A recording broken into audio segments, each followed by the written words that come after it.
अस्सलाम वालेकुम। Voice of nation के साथ मैं हूं महक सुहेल। जिस तरह अदम एतमाद को हम पिछले 1 महीने से इसकी चर्चा देखते आ रहे हैं, हलचल मची हुई थी पूरे मुल्क में और आज अदम एतमाद जब पेश की गई तो इसको मुस्तरद कर दिया गया और इस वक्त वज़ीर आज़म इमरान खान ने यह ऐलान कर दिया है कि वो असम्बलियाँ डिज़ोल्व कर देंगे और साथ ही उन्होंने ऐलान कर दिया कि वो नए इलेक्शन की तैयारी कर ले आवाम अब, क्योंकि वज़ीर आज़म इमरान खान ने साफ कह दिया कि उन्होंने जो साजिशी अनासर उनके खिलाफ थे उनको मुंह तोड़ जवाब दे दिया है। बात करेंगे इस पर अपनी senior journalist and CEO voice of nation Nusrat Haris से। जी मैम, अस्सलाम वालेकुम। मुझे बताइएगा, इतनी चर्चा बहस मुबाहिसे के बाद अदम एतमाद की ये सिचुएशन बनी है कि करारदाद मुस्तरद कर दी गई है, क्या कहेंगी इस हवाले से? देखिए, अब ये तो एक ऐसी चीज है जिसकी एक्सपेक्टेशन जो है वो पूरे पाकिस्तान को थी, क्योंकि when it comes to Imran Khan you could expect anything. और जैसे कि उन्होंने कहा ही था कि मैं अपना ट्रम्प कार्ड आपको उसी वक्त बताऊंगा।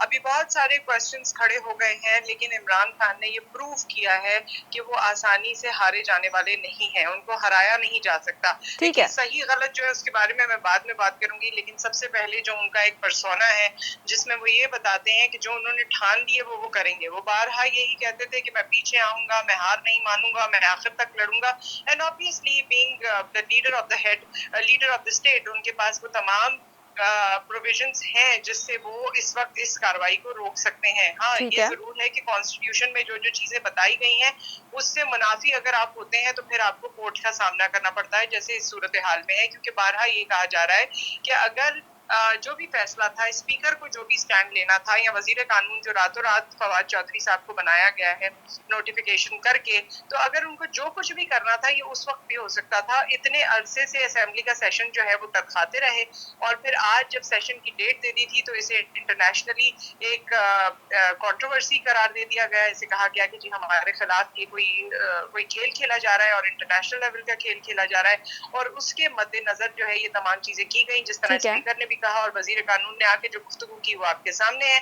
तो अब ऑपोजिशन भी सुप्रीम कोर्ट में जा चुकी है। सुप्रीम कोर्ट का जो फैसला आता है उससे हमें पता चलेगा कि आगे क्या होने जा रहा है। लेकिन इमरान खान साहब ने जिस तरह वो पहले भी कह रहे थे कि अगर मैं नहीं तो और भी कोई नहीं, अगर खेलूं, अगर मैं नहीं खेलूंगा तो खेलने भी नहीं दूंगा, ये उन्होंने इसमें प्रूव कर दिया है कि इतना आसान नहीं है उनको शिकस्त देना, या इतना आसान नहीं है उनसे उनकी कुर्सी लेना। ये हम सब जानते थे, लेकिन जाहिर है ऑपोजिशन अपनी तैयारी करके बैठी हुई थी। ऑपोजिशन के कुछ और चीजें थी। ऑपोजिशन ने मुनहरिफ जो अरकान थे उनको अपने साथ मिला लिया था। ऑपोजिशन की जितनी भी सोच थी, जो कुछ भी था, उसके तहत उनको ये लगता था कि बस आज जो है वो आर या पार हो जाएगा, लेकिन ये आर या पार नहीं हुआ। ये एक सरप्राइज हो गया है।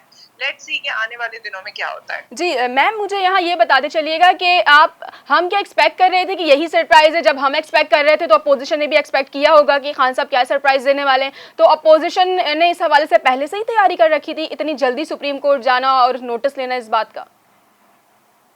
जी देखिए, जब पाकिस्तान पीपल्स पार्टी की बात आती है, PMLN की बात आती है और कहीं ना कहीं MQM की भी बात आ जाती है, फिर मौलाना भी इसमें शामिल हैं।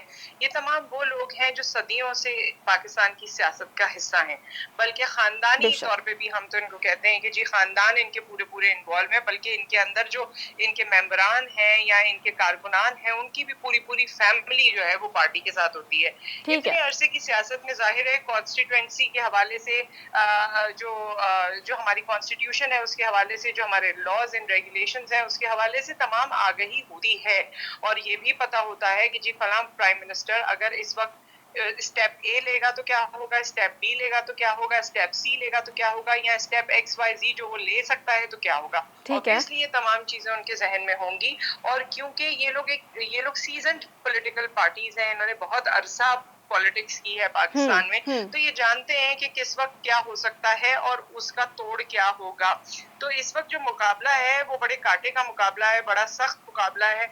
अब ये देखना है कि इसमें जीतता कौन है, इसमें आगे कौन जाता है और पाकिस्तान के मुस्तकबिल का क्या फैसला होता है। हम सबकी तो, क्योंकि आज रमजानुल मुबारक का पहला रोजा है, हमारी तो दुआ ये है कि पाकिस्तान की बेहतरी हो, पाकिस्तान के लिए बेहतर लोग जो है वो आए।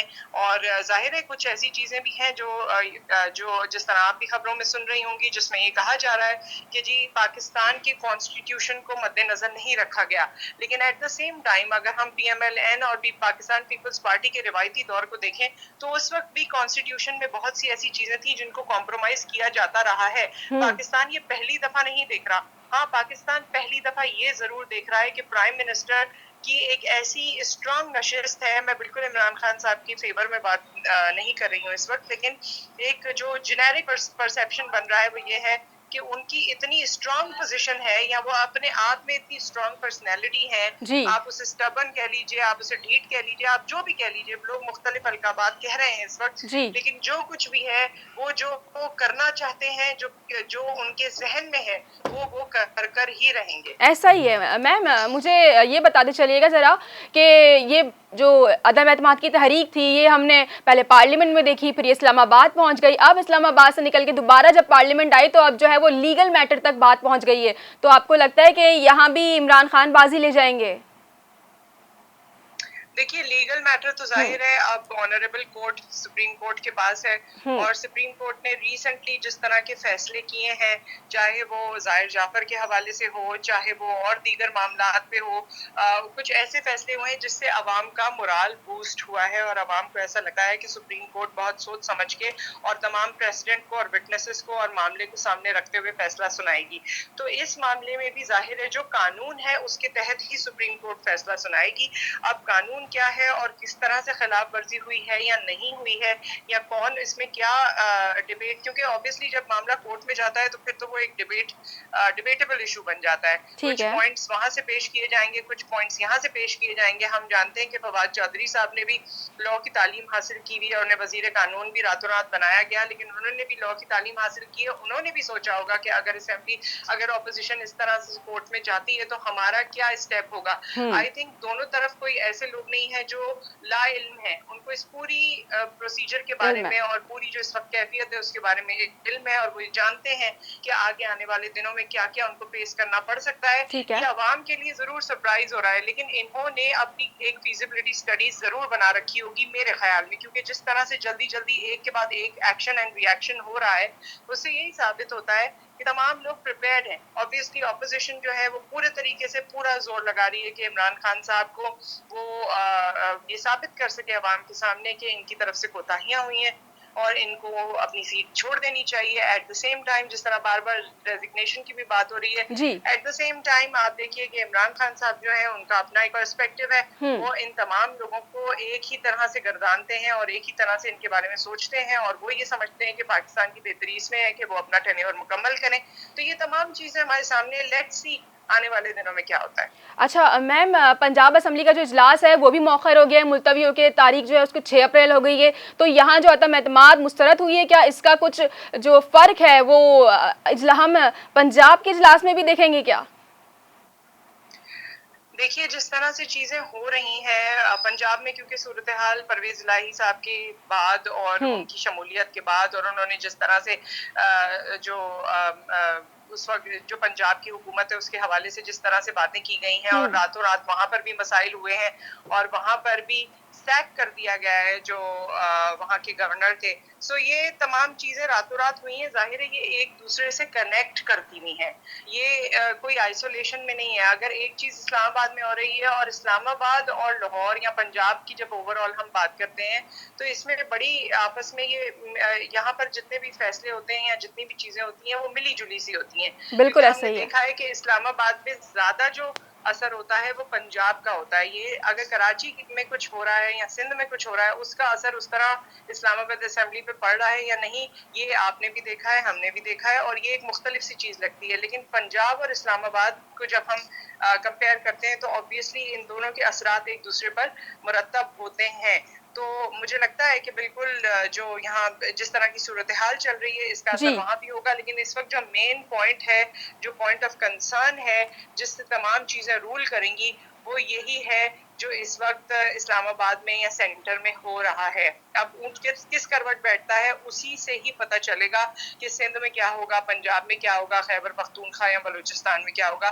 क्योंकि जाहिर है 18th अमेंडमेंट के बाद चाहे सूबाई हुकूमत है, लेकिन जब सेंटर में इतना चेंज आ जाएगा या तमाम असेंबलीज डिसॉल्व हो जाएंगी, तो फिर तो नए इलेक्शंस करने पड़ेंगे। अगर सुप्रीम कोर्ट से इनको इनका मुंह मांगा या मन चाहा फैसला नहीं मिलता ऑपोजिशन को, तो फिर इलेक्शंस होंगे, और इलेक्शंस के बाद फिर दोबारा पता चलेगा कि कौन इक्तदार में आ रहा है और कौन जो है वो इलेक्टेड है और कौन अवाम के दिलों से करीब है।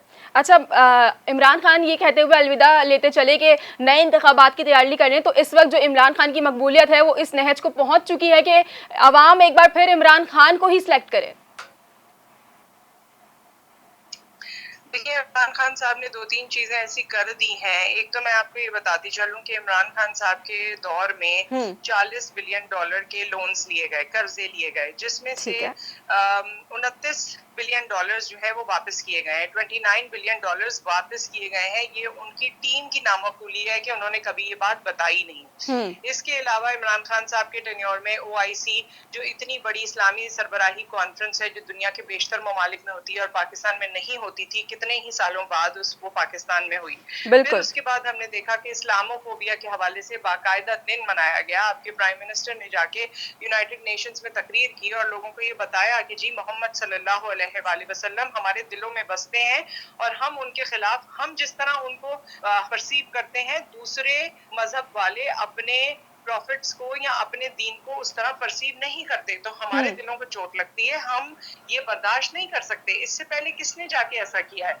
तो अगर कोई बोल सकता है, और फिर उनका एब्सोल्युटली नॉट कितना फेमस हुआ है महक, आपने देखा है। बिल्कुल बिल्कुल ऐसा ही है। एब्सोल्युटली नॉट का जवाब जो है वो कोई और नहीं दे सका जिस तरह इमरान खान ने दिया है। तो उनकी मकबूलियत बिल्कुल बढ़ चुकी है और उनकी मकबूलियत जो है वो अवाम में, जिस तरह मैं सोशल मीडिया के ट्रेंड्स भी देख रही हूँ, अवाम जो है उनको, वो मुझे लगता है कि वो ये चाहते थे कि ऐसा लीडर आए जो सीना चौड़ा करके, जिसको जो जवाब देना है, जिसको हमारे बारे में जो बताना है वो बता सके। हाँ, महंगाई हुई है, इकोनॉमिक क्राइसिस जरूर हुआ है, दीगर और मसाइल हैं। इमरान खान साहब की जो टीम है, जो मिनिस्टर्स थे, उन्होंने उस तरह डिलीवर नहीं किया, लेकिन बजाते खुद इमरान खान साहब ने बहुत काम करने की कोशिश की है, या उनका जो एक जज्बा है वो हम सब जानते हैं। और फिर लोगों पे उनका कॉन्फिडेंस कि जी वो ऑनेस्ट है और वो कोई घपले नहीं करते, वो इस तरह से हुकूमत की प्रॉपर्टीज का इस्तेमाल नहीं करते। ये तमाम वो चीजें हैं जिन्होंने प्लस पॉइंट दिए हैं इमरान खान साहब की शख्सियत को और उनको as a prime minister of Pakistan. तो आई थिंक कि इस वक्त उनका पलड़ा भारी इस हवाले से जरूर है। और जो उनके साथ ये मामलात हुए हैं, जब अगर ऑपोजिशन उनको छोड़ देती और वो 1.5 साल का अपना वक्त पूरा कर लेते, तो शायद ऑपोजिशन के पास ये चांस था कि वो आगे इलेक्शन होते और वो वोट हासिल कर लेते और अपना एक सॉफ्ट कॉर्नर अवाम के दिलों में जनरेट कर लेते। ऑपोजिशन की इस पूरे इसको प्रोपेगेंडा कीजिए कहिए या प्रोग्राम कहिए, इसके बाद हुआ ये है कि इमरान खान साहब को जो चोट हुई है, उस चोट का दर्द अवाम तक पहुंचा है, उन्होंने महसूस किया है और उनको ये लगता है कि जी अब इमरान खान साहब के साथ बहुत ज्यादती हुई है। तो मुझे लगता है कि इस तमाम मामले के बाद शायद वो लोग जो इस वक्त की मौजूदा हुकूमत से थोड़े नाला थे, उनकी भी ग्रीवेंसेस और उनका भी जो एक दिल है वो इमरान खान साहब के साथ दोबारा से जुड़ गया है।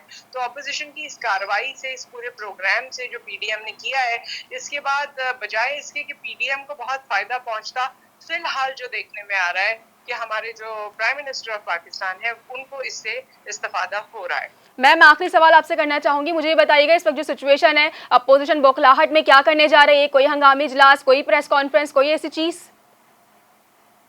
देखिए, प्रेस कॉन्फ्रेंस और इजलास और बाकी चीजें तो उनकी होती रहती हैं। अब तो प्रेस कॉन्फ्रेंस की जरूरत ही नहीं है, क्योंकि उससे ज्यादा आपने देखा है कंटेनर पे खड़े होते हैं और अपनी अपनी बात कह देते हैं। जी, ऐसा ही है। कॉन्फ्रेंसेस या इजलास या हमारी ये तमाम चीजें जो है, ये बंद कमरे में हो या कंटेनर में हो, ये तो हमें पता चलता ही रहेगा और ये सामने आती ही रहेंगी। और ये हमें बस सूरत इंटरव्यूज भी हमारे सामने आ रही है जो TV चैनल्स को दिए जा रहे हैं।